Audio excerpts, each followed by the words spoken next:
ay tinatawag nilang kuret. Kuret sa local dialect. Ito po ay karaniwang nakikita sa mga coral areas.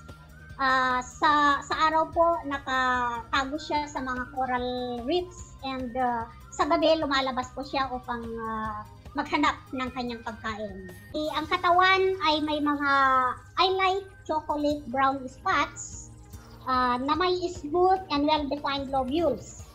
Ang kanilang mga ipit ay parehas ang sizes at magaspang. Ang kanyang mga legs ay merong mga buhok. It's hairy.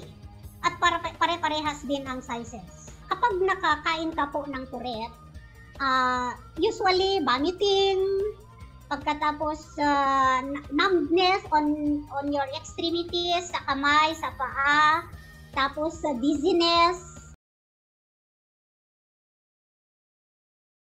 Induce po natin ang vomiting. Induce po natin ang vomiting, at kung maaari po, itakbo sa pinakamalapit na hospital.